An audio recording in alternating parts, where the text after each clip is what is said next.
Minsan gustong-gusto ko na talagang sumuko sa buhay ngayon mga ka-idol kasi totoo yung sinasabi ng iba na maliit na bagay lang yung nawala sa akin mga ka-idol, pero para sa akin sobrang laki. Gustong-gusto ko na talagang sumuko mga ka-idol, pero naisip ko yung pamilya ko, yung mga magulang ko na sobrang tatanda na. 真似できないよこのスワッグ俺たちにしかないスワッグ肩の力抜いてラックラック遊び働いて曲が Hello po sa inyong lahat mga ka-idol, no? Isang mapagpalang araw po sa inyong lahat mga ka-idol. Narito po ako ngayon mga ka-idol, no? Para iparating po sa inyo mga ka-idol, no, na gusto ko lang po i-share yung mga nangyayari sa buhay ko ngayon mga ka-idol, kung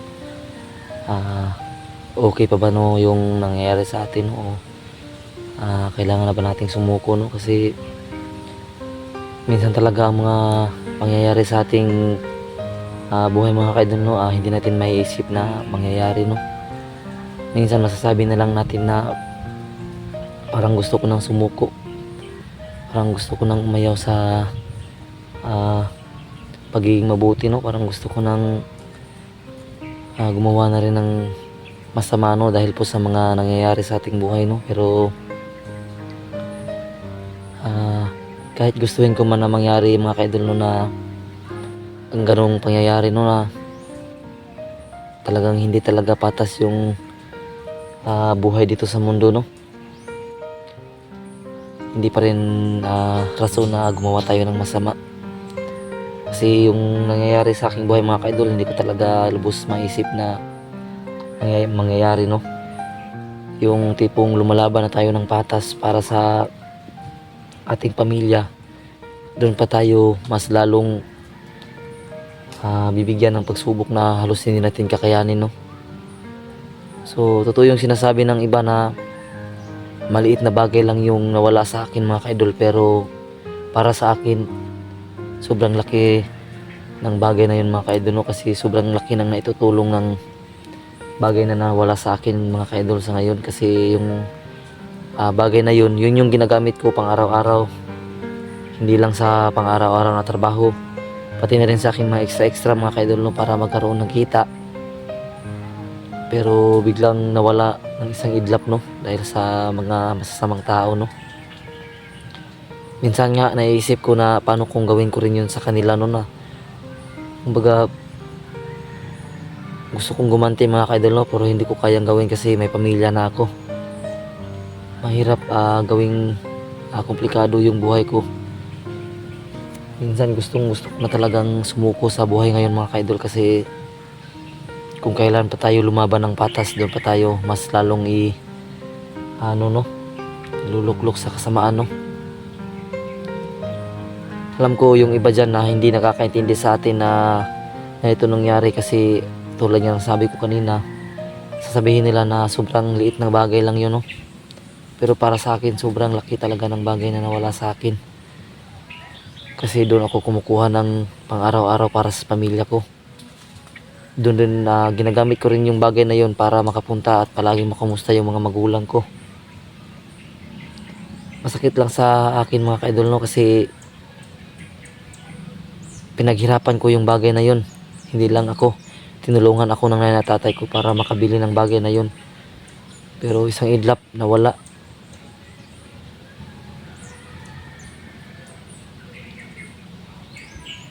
Kahit sabihin man ng iba na nandito ako sa harapan nyo ngayon para magmakaawa, no, hindi ko to ginagawa mga ka-idol para magmakaawa sa inyo. Ang sa akin lang na gusto kong ma-share, at sana may makapag-comment kung ano yung dapat gawin ko ngayon mga ka-idol, no, kasi sobrang lugmok na talaga ako ngayon mga ka-idol. Hindi ko na alam kung saan ako papunta, hindi ko na alam kung ano yung gagawin ko para maitaguyod pa yung pamilya ko, no. Kasi ang hirap talaga ngayong mga ka-idol, no, sa panahon to mga ka-idol, ang hirap talaga kung wala kang magagamit na bagay, no, para maghanap ng trabaho. Sobrang hirap talaga mga ka-idol. Yun na nga mga ka-idol, no, Nagpapasalamat pa rin ako sa inyo na mga solid na sumusuporta at hindi pa rin kami iniiwan ng kapatid ko hanggang ngayon, no. Alam kong marami pa rin ang nagmamahal sa atin dyan, no, na silent viewers lang at nanonood lang sa videos natin. So gusto ko lang ipaalam sa inyo na maraming salamat talaga sa inyong solid na suporta sa amin, no. At sana po, hinihiling ko po sa inyo mga ka-idol na panoorin nyo pa rin po sana yung mga i-upload ko sa aking channel mga ka-idol, para po makatulong kahit konti lang sa akin mga ka-idol, no. Kasi kahit mabuo lang yung gustong ano, no, yung tinatawag na limitation sa sahuran sa YouTube mga ka-idol, no. Kasi malaking tulong na rin po sa hindi lang sa akin pati na rin sa pamilya ko mga ka-idol, no, na kahit kunti makabili man lang ng makakain sa pang araw-araw. Nagpapasalamat na ako dun mga ka-idol. Kasi yung mga bagay na nangyayari sa atin buhay ngayon mga ka-idol, no, naiisip ko minsan, siguro nagsisilbing leksyon na rin to sa atin kung tama pa ba yung mga ginagawa natin o hindi. Siguro may mga bagay talaga na hindi natin maaasahang mangyari, no, kasi siguro sumusobra na rin tayo sa ating mga ginagawa na hindi natin alam na kumbaga wala na sa limitasyon. Pero nagpapasalamat pa rin ako kasi may mga taong nakakaintindi sa atin kahit hindi man natin lubusang kilala, tulad yung mga ka-idol. Nagpapasalamat ako ng lubusan sa inyo. Kahit sabihin man natin na hindi natin dapat iasa sa iba yung mga bagay-bagay, pero humihingi talaga ako ng tulong sa inyo na sana hindi po kayo mag-skip ng ad sa aking mga upload, kasi malaking tulong po talaga yun, hindi lang sa akin pati na rin sa mga kasamahan ko, sa kapatid ko. Nakakahiya man, pero hihingin ko talaga sa inyo na sana hindi nyo po i-skip ang mga ads na daraan sa aking mga upload, para po makasahod na rin po ako sa aking channel, no. Sa talaga lang mga kaidol, no, totoo, sa totoo lang talaga yung ano ko sa aking channel ngayon mga kaidol is siguro nandun pa sa $48 no mga kaidol. So yung dollars na dapat i-reach namin sa aming channel, sa YouTube channel mga kaidol, is $100 po. So halos 3 buwan o 4 na buwan na yung $48, yun pa lang yung nabubuo sa aking channel sa YouTube mga kaidol, no. Baka kasi sabihin ng iba na sobrang dali lang ng pag-upload dito sa YouTube, hindi pa makukuha kapag hindi mabubuo yung $100 mga kaidol. Sana po matulungan nyo po ako na mabuo yan mga kaidol, no, kasi para maibili ko rin po ng kahit bisikleta lang po na magagamit sa pang-araw-araw. Alam ko nakakahiya talaga na magsalita ng ganyan dito mga kaidol, no, kasi iisipin ng iba na nagpaparinig tayo, pero hindi po talaga ako nagpaparinig mga kaidol, no. Gusto ko lang sabihin na kahit hindi lang po kayo mag-skip sa aking mga upload sa aking YouTube channel, malaking tulong na po yun. Alam nyo kasi yung mga pangyayari sa ating buhay mga kaidol is hindi natin inaasahan, no. Yung isipin natin na sobrang saya na may darating talaga na unos, no. Pero isa lang talaga yung natutunan ko sa mga magulang ko mga kaidol na hindi ko talaga nakakalimutan mga kaidol, no.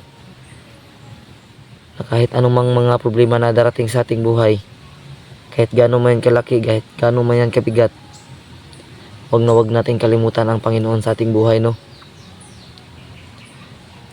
Kasi yung Panginoon talaga yung nag-uudyok sa atin na gumawa ng mabuti.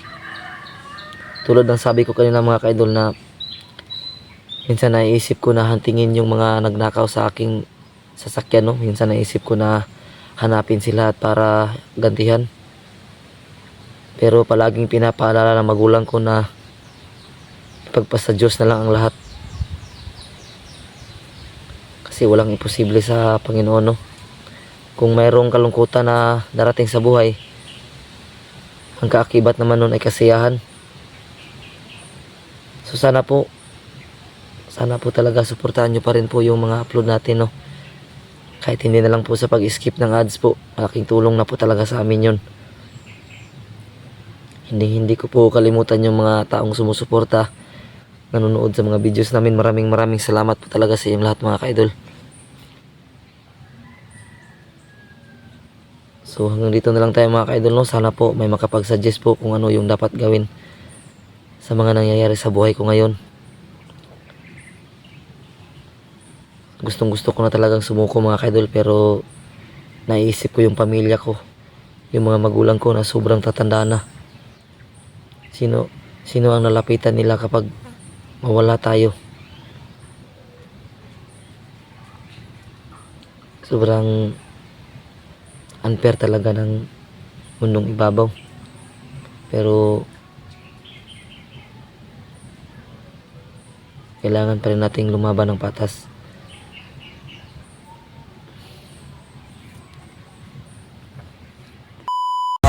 いないよこのスワッグ俺たちにしかないスワッグ肩の力抜いてラック遊び働いて曲が